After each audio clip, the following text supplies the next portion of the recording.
ಎಲ್ಲರಿಗೂ ಪ್ರಗತಿ ಚಾನಲ್ಗೆ ಆತ್ಮೀಯವಾದಂಥ ಸ್ವಾಗತ. ಇಂದಿನ ಜೋಳದ ಕಾಳಿನ ಮಾರುಕಟ್ಟೆಯ ಬೆಲೆಯನ್ನು ನೋಡಿಕೊಂಡು ಬರೋಣ. ಇನ್ನು ಯಾರು ಹೊಸದಾಗಿ ನಮ್ಮ ಯೂಟ್ಯೂಬ್ ಚಾನಲ್ನ ನೋಡ್ತಾ ಇದ್ದರೆ ತಪ್ಪದೇ ಸಬ್ಸ್ಕ್ರೈಬ್ ಆಗಿ.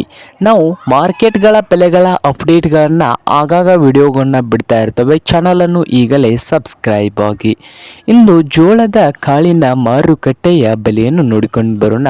ಒಂದು ಕ್ವಿಂಟಲ್ಗೆ ಇಂದು ವಿಜಯಪುರದಲ್ಲಿ ಒಂದು ಕ್ವಿಂಟಲ್ಗೆ ನೋಡೋದಾದರೆ ರೇಟ್ ಬಂದು 2,700ದಿಂದ 3,000, 2,700ದಿಂದ 3,000 ರೂಪಾಯಿವರೆಗೆ ವಿಜಯಪುರ ಮಾರುಕಟ್ಟೆಯಲ್ಲಿ ಒಂದು ಕ್ವಿಂಟಲ್ ಜೋಳದ ಬೆಲೆಯನ್ನು ಹೊಂದಿದೆ.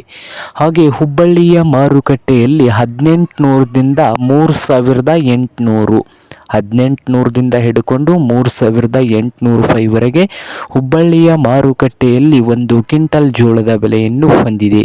ಹಾಗೆ ರಾಯಚೂರದಲ್ಲಿ 2,500ದಿಂದ 3,500, 2,500ದಿಂದ 3,500 ರಾಯಚೂರು ಮಾರುಕಟ್ಟೆಯಲ್ಲಿ ಒಂದು ಕ್ವಿಂಟಲ್ ಜೋಳದ ಬೆಲೆಯನ್ನು ಹೊಂದಿದೆ.